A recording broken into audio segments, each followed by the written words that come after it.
कैसे हो? अच्छे हो? चलो ठीक है। तो आज की हमारी प्रॉब्लम है journalise the following transactions, post them into ledgers and make trial balance. तो आपको क्या कहा गया है कि ये जो नीचे ट्रांजैक्शन दी गई हैं आपने उनसे क्या करना है, जर्नल तैयार करना है। उसके बाद उससे लेजर्स तैयार करनी है और अंत में ट्राई बैलेंस तैयार करना है। ठीक है। तो थ्योरी तो आपको इसकी बता दी हुई है। अब इसके न्यूमेरिकल देखते हैं कैसे करना है। तो प्रॉब्लम देखो आपकी क्या लिखा हुआ है। 2020 April 1 Sitaram started business with cash ₹10,000। April 2 bought furniture for cash ₹3,000। April 5 sold goods to Mukesh for ₹8,000। April 8 received cash from Mukesh ₹6,000। April 16 paid electricity bill ₹500। April 25 received commission ₹600। April 28 withdrew cash for personal use ₹100। April 30 paid salary to Madan ₹500। ठीक है। उसके next है अप्रैल 30 paid shop rent ₹200। तो ध्यान से देखो आप, ये कोई अलग प्रॉब्लम नहीं है, ये वही प्रॉब्लम दी हुई है जो कि आपको शुरू में करवाई गई थी जर्नल एंट्रीज करने के लिए। ठीक है। तो इसलिए इसको ज़्यादा समझाने की ज़रूरत नहीं है। ठीक है। तो इसे आप जर्नल जो है अपने आप तैयार करो। ठीक है। आपको बताया हुआ है, मैं सिर्फ लेजर्स के बारे में बताऊंगा और ट्राई बैलेंस के बारे में बताऊंगा कि कैसे इसको तैयार करना है। तो फिर भी आपको जर्नल एंट्रीज बता देता हूँ, देख सकते हो कि जर्नल एंट्री इनकी क्या बनेगी। ठीक है। तो ये देखो आपने पहले की हुई हैं, ये सारी की सारी सेम वही जर्नल एंट्रीज हैं जो आप पहले कर चुके हो। ठीक है। ये देखो। ठीक है। नोट कर लो आप इसे अच्छी तरह से। ठीक है। जब तक आपको जर्नल एंट्रीज नहीं पता चलेंगी तो लेजर्स भी पता नहीं चलेगा और ना ही ट्रायल बैलेंस के बारे में कुछ पता लगेगा। ठीक है। इसे अच्छी तरह से आपने समझ लेना है। देख लो। ठीक है। तो इसमें भी ख्याल रखना, वो जो शॉप रेंट वाली एंट्री है वो नहीं की हुई है, वो मैंने आपको कहा था कि आपने अपने आप करनी है, तो यहाँ भी आप उसे अपने आप ही करोगे। ठीक है। उसकी लेजर भी तैयार नहीं करूँगा, लेजर भी आपने खुद उसको एडजस्ट करना है। ठीक है। पर ये जो सवाल है मैंने वो शॉप रेंट है उसको छोड़ के किया है, तो आप देख लो उसके बिना आप इस न्यूमेरिकल को सोल्व कैसे करोगे। ठीक है। तो ये जर्नल एंट्रीज होगी। अब लेजर तैयार करनी है, लेजर आपको पहले बता देता हूँ कैसे करना है। तो आपने क्या करना है, सबसे पहले देखना है कि जर्नल एंट्री जो आपने की है शुरू में, तो उसमें कौन सा अकाउंट बनाया है। तो आप देखो सबसे पहली एंट्री आपने ये की थी cash account debit to capital account, ये जो बिजनेस स्टार्ट किया था उसके लिए 10,000 रुपये की। तो सबसे पहला अकाउंट हमारे पास क्या है, कैश। तो हम क्या करेंगे, सबसे पहले कैश की लेजर तैयार करेंगे। ठीक है। ये देख लो सबसे पहले क्या लिखा हुआ है, कैश अकाउंट। तो हम कैश अकाउंट की लेजर तैयार करेंगे। तो कैसे करेंगे, ये देखो हमने नीचे की हुई है। ठीक है। ये देखो। ठीक है। तो लेजर कैसे करनी है, सबसे पहले आपने क्या करना है, जिस अकाउंट की लेजर तैयार करनी है उसका नाम ऊपर लिख देना है। तो ये आ गया हमारे पास कैश अकाउंट और ये प्रोफोर्मा होगा हमारे पास date, particulars, journal folio. Journal folio क्या मतलब है, जर्नल फोलियो की ये जर्नल जो है इस एंट्री का, ये जो कैपिटल अकाउंट लिखा हुआ है, ठीक है, और ये मुकेश कमीशन जो भी यहाँ पे लिखे हुए हैं अकाउंट, ठीक है, उनका जर्नल जो है वो कौन से पेज पे बना है उस पेज का नंबर यहाँ पे लिख देना है हमने। ठीक है। तो पहले हम परफॉर्मा अच्छी तरह से देख लेते हैं। पहला कॉलम बनेगा डेट, दूसरा particulars, JF journal folio, amount. ठीक है। फिर वही कॉलम आएंगे date, particulars, journal folio, amount. ठीक है।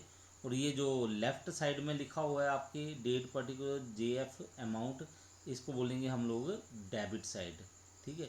और ये जो राइट साइड में लिखा हुआ है इसको हम बोलेंगे क्रेडिट साइड। और यहाँ पे आप क्रेडिट लिख सकते हो यहाँ पे ऊपर। ठीक है, CR लिख देना आपने क्रेडिट, और इस साइड आपने ऊपर लिख देना DR डेबिट। ठीक है, तो आपने पहली एंट्री देखी थी, कैश अकाउंट लिखा हुआ था, कौन सी तारीख को था लिखा हुआ था, वो था 1 अप्रैल को, तो अप्रैल 1। ठीक है, कैश अकाउंट को आपने डेबिट किया था, तो डेबिट साइड में लिख दिया टू कैपिटल अकाउंट 10,000 रुपये। ठीक है, तो इसे आप अच्छी तरह से समझ लो, ये पहली ट्रांजैक्शन थी, उसकी पहली एंट्री थी, उसको हमने पोस्ट कर दिया। कैश को हमने डेबिट किया था, तो डेबिट साइड में हमने लिख दिया अप्रैल 1 टू कैपिटल अकाउंट 10,000। ठीक है, अब नेक्स्ट देखते हैं भी कैश अकाउंट कहाँ लिखा हुआ है। पहले 1 को था, 1 के बाद आप देखो ये 2 अप्रैल को भी लिखा हुआ है, तो यहाँ पे कैश को क्या किया गया है, क्रेडिट किया गया है। ठीक है, और इसके साथ दूसरा अकाउंट कौन सा, फर्नीचर, तो इसकी एंट्री क्या आ जाएगी, अप्रैल 2 को bye furniture account debit, bye furniture account 3,000। ठीक है, कैश को हमने क्रेडिट किया है, तो क्रेडिट साइड में ही लिखेंगे। तो देखो कैसे लिखा है, तो ये देखो कैश को क्रेडिट किया था, तो क्रेडिट साइड में लिख दिया है अप्रैल 2 बाय फर्नीचर अकाउंट अमाउंट में 3,000। ठीक है, फिर इसके बाद इसी तरह से हमने फिर देखना कि उसके बाद कैश अकाउंट कब बना है। तो कैश अकाउंट देखो ये कहाँ पे आया, अब 3 अप्रैल को। यहाँ पे कैश को हमने क्या किया, क्रेडिट किया है, तो इसका मतलब है क्रेडिट साइड में हम लिखेंगे बाय परचेजेज अकाउंट 5,000। ठीक है, नोट करते जाओ, ये 3 अप्रैल को। इसके बाद कैश कहाँ लिखा हुआ है, 5 को नहीं लिखा है, तो 5 तारीख की एंट्री नहीं होगी। 8 तारीख को लिखा हुआ है, यहाँ पे कैश को हमने डेबिट किया है 6,000 के साथ, और क्रेडिट में क्या है, मुकेश। ठीक है, तो हम डेबिट साइड में लिखेंगे टू मुकेश 6,000। 16 को देखो, electricity bill account debit to cash account, cash को क्या किया हमने, क्रेडिट किया, क्रेडिट साइड में हम लिखेंगे बाय इलेक्ट्रिसिटी बिल अकाउंट 500 रुपये। इसके बाद 25 तारीख को देखो, कैश को हमने क्या किया, डेबिट किया है, तो डेबिट साइड में हम लिखेंगे टू कमीशन अकाउंट। ठीक है, ये लेजर में हमने लिखते जाना है। ठीक है, फिर 28 को देखो क्या लिखा हुआ है, कैश को हमने किया यहाँ पे क्रेडिट। ठीक है, क्रेडिट साइड में हम लिखेंगे बाय ड्राइंग्स अकाउंट 100 रुपया। ठीक है, फिर 30 अप्रैल को क्या लिखा हुआ है, हमने कैश को किया हमने क्रेडिट, तो क्रेडिट साइड में हम लिखेंगे बाय सैलरी अकाउंट 500 रुपये। ठीक है, तो लग गया पता है। तो ये देखो लेजर में हमने कैसे किया है, जैसे जैसे आपको बताया था बिल्कुल वैसे लिखा है। 1 अप्रैल को आपने क्रेडिट किया था कैश को, क्रेडिट में लिख दिया कैपिटल अकाउंट 10,000। 2 अप्रैल को डेबिट किया था कैश को, हमने डेबिट साइड में लिख दिया बाय फर्नीचर अकाउंट। अप्रैल 3 को अभी आपको बताया था मैंने। ठीक है, तो ये आ गया बाय परचेजेज अकाउंट 5,000। कैश को डेबिट किया था ना, ये कैश को हमने क्या किया था, हमने यहाँ पे क्रेडिट किया था, क्रेडिट साइड में लिख दिया 5,000 रुपये। ठीक है, 3 तारीख के बाद 16 तारीख को हमने इलेक्ट्रिसिटी बिल अकाउंट कहा गया था कि आपने करना है क्रेडिट साइड में बाय इलेक्ट्रिसिटी बिल अकाउंट 500 रुपये। ठीक है, क्यों किया है, क्योंकि आपने कैश को क्रेडिट किया था। अप्रैल 16 के बाद आपने 25 को, ठीक है, कैश को डेबिट किया था, तो डेबिट साइड में हमने लिख दिया टू कमीशन अकाउंट 600 रुपीज़। ठीक है, 25 अप्रैल के बाद आपने क्या किया, अप्रैल 28 को, ठीक है, कैश को क्रेडिट किया था, तो आपकी एंट्री ये आई थी बाय ड्राइंग्स अकाउंट 100। फिर उसके बाद अप्रैल 30 को सैलरी पे की थी, तो ये एंट्री आ गई बाय सैलरी अकाउंट 500 रुपये। ठीक है, शॉप रेंट का कहा गया है, शॉप रेंट के बारे में मैंने कुछ नहीं किया है, वो आपने खुद एडजस्ट करना है। मैंने सिर्फ सैलरी तक कहा है, तो सैलरी तक देखो आप कि ये जो ट्रांजैक्शन थी उनको आपने पोस्ट कर लिया है लेजर में। ठीक है, उसके बाद लास्ट में आपने क्या करना है, ये देखना टोटल, ये जो कैश अकाउंट की लेजर बनाई है उसका टोटल किस साइड का ज़्यादा है। आप देखोगे तो कैश का टोटल हमेशा डेबिट साइड का ज़्यादा होता है। ठीक है, तो डेबिट साइड का अगर टोटल लगाओगे ये बनेगा 16,600 रुपये। वो क्रेडिट साइड का अगर आप टोटल करोगे, हमने कहाँ तक किया था, सैलरी तक किया था, तो सैलरी तक का आप टोटल लगाओ तो ये कितना बनता है। देखो आपने टोटल लगा लेना, आपको कैलकुलेटर भी अलाउड है, ठीक है। तो ये बन जाता है आपका 9,100 रुपये, 9,100 रुपये। 16,600 में से अगर आप 9,100 माइनस करोगे तो आपका आंसर आएगा 7,500।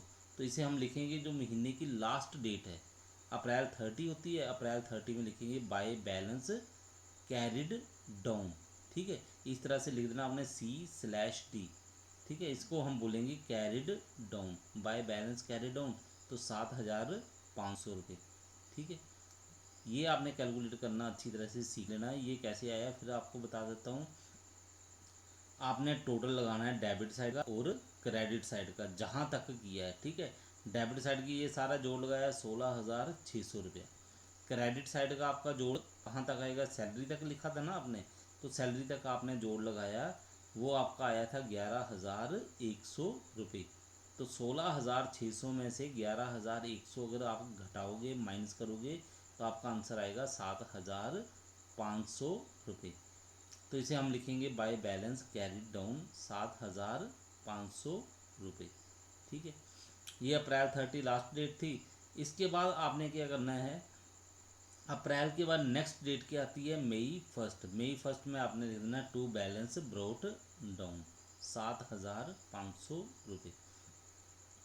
अब इसके बाद देखो कैश अकाउंट के बाद नेक्स्ट अकाउंट कौन सा है आपका, ठीक है। ये कैश अकाउंट बनाया था, इसके नेक्स्ट अकाउंट है आपके पास कैपिटल अकाउंट, ठीक है। तो अब हम क्या करेंगे, कैपिटल अकाउंट की लेजर तैयार करेंगे या फिर कैपिटल अकाउंट तैयार करेंगे। तो कैपिटल अकाउंट आप पूरी ट्रांजैक्शन में देखो तो एक बार ही हमने लिखा हुआ है। तो कैपिटल अकाउंट को हमने क्या किया, क्रेडिट किया है, तो क्रेडिट साइड में लिख देंगे इसकी लेजर में बाय कैश अकाउंट 10,000। तो देखो ये कैसे किया है, तो दूसरी लेजर हमारी बन गई कैपिटल अकाउंट, ये देख लो, ठीक है।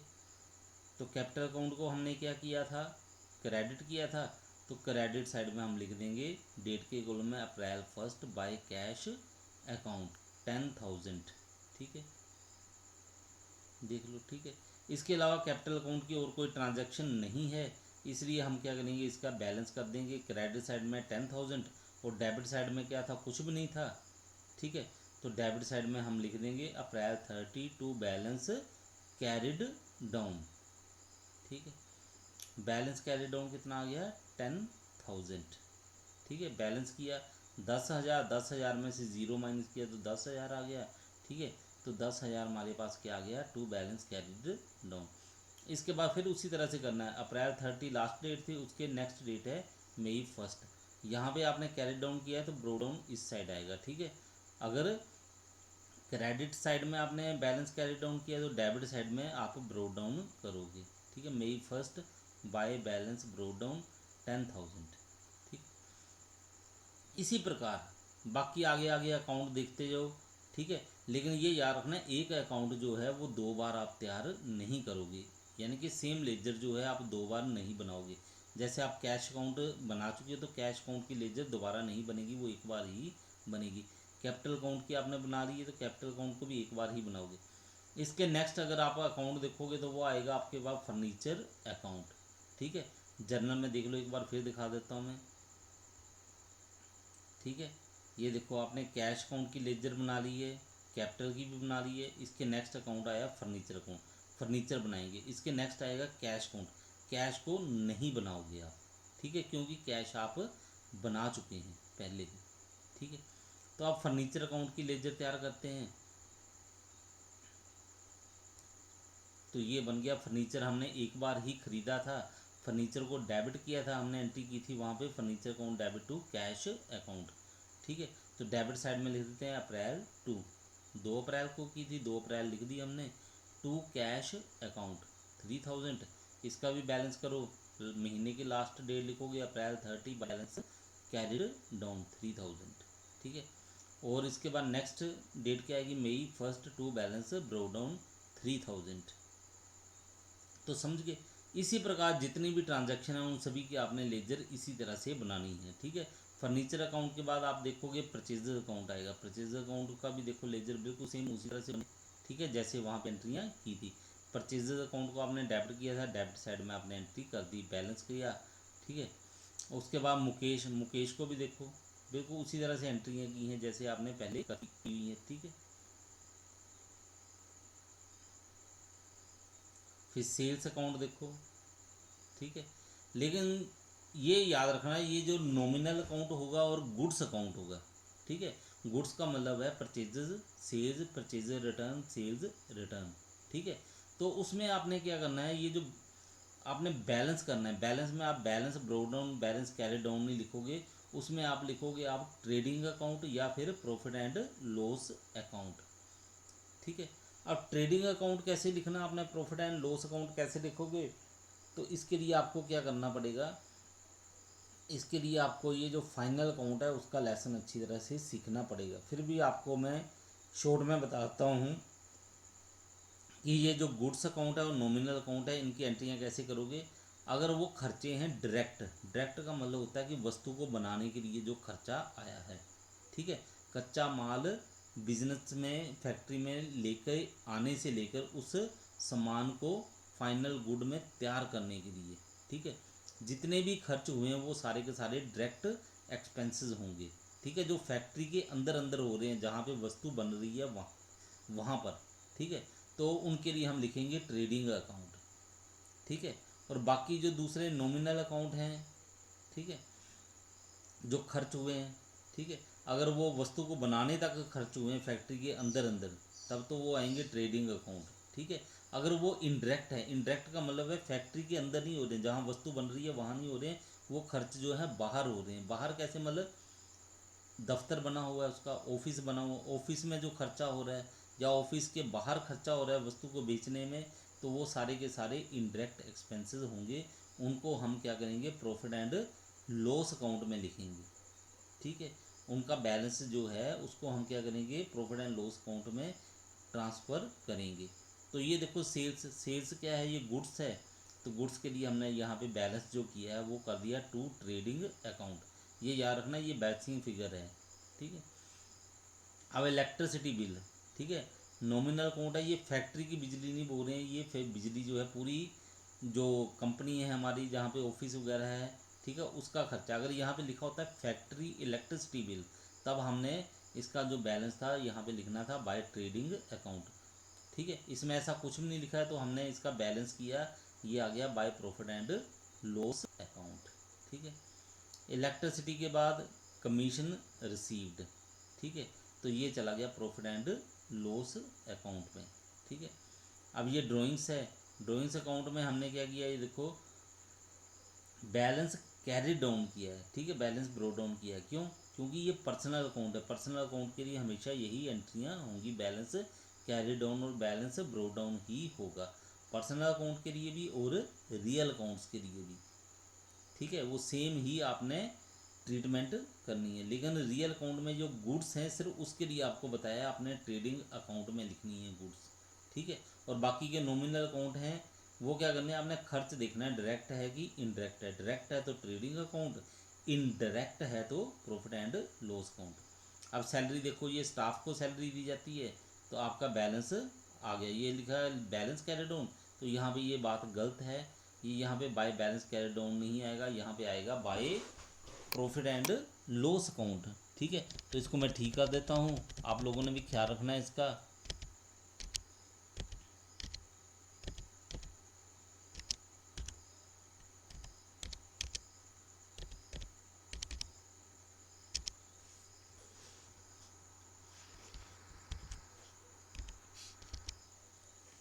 ठीक है, तो इसे हमने कर दिया by profit and loss account, ठीक है, समझ गए। तो इस तरह की गलती नहीं करनी है। तो ये हमारी लेजर बन गई है। लेजर के बाद हमारा जो मेन सोल्यूशन है वो है ट्रायल बैलेंस। ट्रायल बैलेंस हमने कैसे करना है, तो सबसे पहले अकाउंट आपने देखते जाना है, जो आपने लेजर तैयार की हैं। सबसे पहले अकाउंट बनाया था आपने कैश अकाउंट, कैश अकाउंट का आपने बैलेंस क्या किया, ये आया 7,500 रुपये, 7,500 रुपये। तो ये कौन सा बैलेंस है, ये है हमारे पास डेबिट बैलेंस। तो आप बोलोगे ये तो क्रेडिट में लिखा, तो आप डेबिट बैलेंस कैसे बोल रहे हो? डेबिट बैलेंस इसलिए बोल रहे हैं कि डेबिट का टोटल ज़्यादा है, क्रेडिट का कम है। ठीक है, तो इसका मतलब अगर डेबिट में से जो टोटल है डेबिट का, उसमें से क्रेडिट के टोटल को माइनस कर देंगे तो हमारे पास क्या होगा, डेबिट का ही शेष बचेगा। ठीक है, इसलिए हम इसको डेबिट बोलते हैं। ये बैलेंस जो आया है लिखा क्रेडिट साइड में है, लेकिन ये डेबिट बैलेंस होगा। और पहली तरीक को ये देखो, इसको डेबिट साइड में लिख दिया है। ठीक है, तो ये कौन सा बैलेंस है, ये डेबिट बैलेंस है। इसको हम क्या करेंगे, ट्राई बैलेंस की डेबिट साइड में लिखेंगे। ठीक है, इसके साथ साथ दूसरा अकाउंट भी देख लेते हैं हम लोग। कैपिटल अकाउंट है, कैपिटल अकाउंट का बैलेंस कहाँ लिखा हुआ है, हमने क्रेडिट साइड में लिखा है।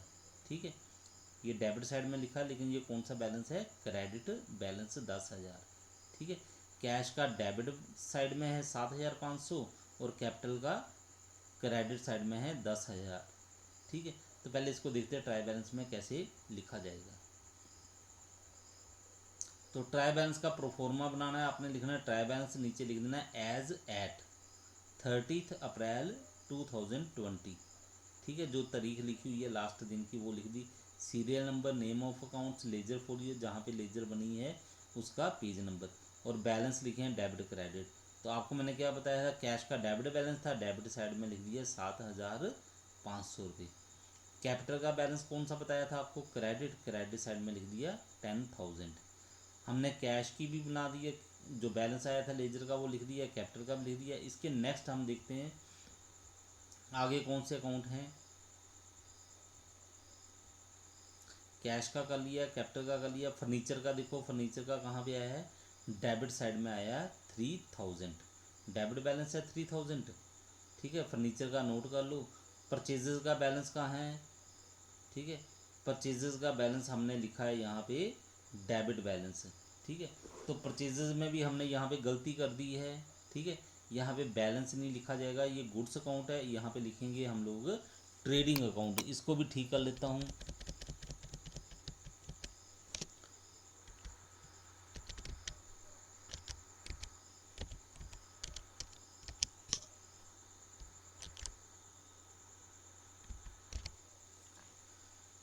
ठीक है, आगे बात समझ में, ये गलतियाँ नहीं करनी है। ये आ गया हमारे पास ट्रेडिंग अकाउंट। ठीक है, और इसकी हमें ज़रूरत नहीं है।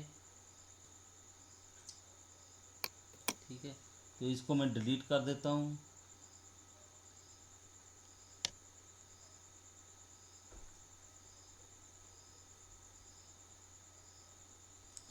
चलो, इसमें मालूम चल रहा है, अभी कर देता हूँ इसको डिलीट।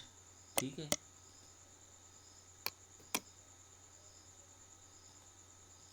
तो ये डिलीट कर दिया। ठीक है, ट्रेडिंग अकाउंट में हमने इसका बैलेंस जो है ट्रांसफ़र कर दिया है। तो ये बैलेंस कौन सा आया हमारे पास, परचेज अकाउंट का डेबिट बैलेंस। ठीक है, 5,000 रुपये।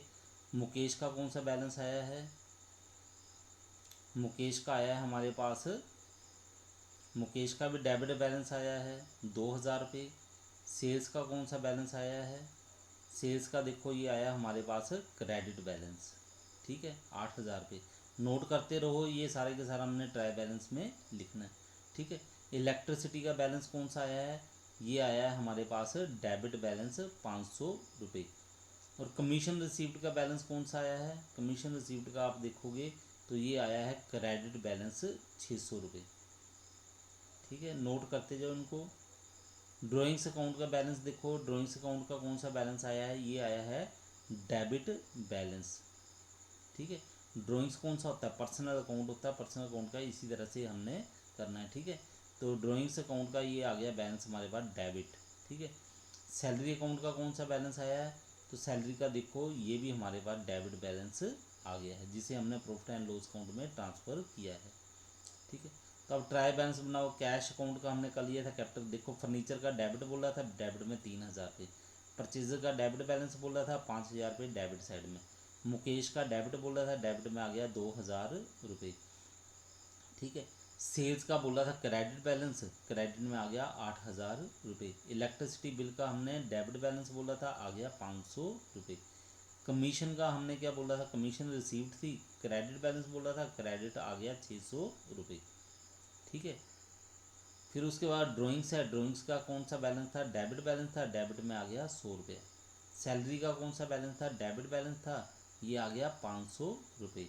अब आपने क्या करना है, डेबिट साइड, ठीक है, इसका टोटल लगाओ, ठीक है, फिर क्रेडिट साइड इसका भी टोटल लगाओ, इसका दोनों का टोटल देखो कितना आ गया, 18,600, 18,600, ठीक है। अगर ट्राई बैलेंस का दोनों साइड का टोटल अगर मिल जाए तो इसका मतलब है हमारा क्वेश्चन जो है वो ठीक है, ठीक है।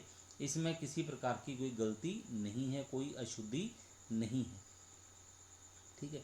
लेकिन आपने थ्योरी में पढ़ा होगा, उसमें एक क्वेश्चन दिया हुआ था कि वे कौन कौन सी अशुद्धियाँ हैं जो तलपट द्वारा प्रकट नहीं होती, ठीक है। तो उसका मतलब ही यही है कि अगर आपका ये टोटल मिल गया है तो टोटल मिलने का ये मतलब नहीं है कि आपका जो न्यूमेरिकल है वो सोल्व किया है बिल्कुल ठीक है। इसमें गलती हो सकती है। वो कौन कौन सी अशुद्धियाँ हैं जिनका हमें तलपट के द्वारा पता नहीं लगता है, ठीक है, वो आपको थ्योरी में बताया गया है, उसको अच्छी तरह से आप समझ लो, ठीक है। तो ये जो सवाल हैं ये सिंपल सिंपल से हैं, ठीक है, आपको करवा दिए हैं। इसके बाद अब आपने क्या करना है, अपनी बुक लेनी है, बुक में से और क्वेश्चन जो है उनको ज़्यादा से ज़्यादा सोल्व करके देखना है, ठीक है। अगर कोई प्रॉब्लम होती है, कोई डाउट होती है तो वो आप लोगों ने पूछ लेनी है, ठीक है। ये जो अकाउंट्स है, अकाउंटेंसी आप पढ़ रहे हो, इसके न्यूमेरिकल आप कर रहे हो, ये आपको तभी आएंगे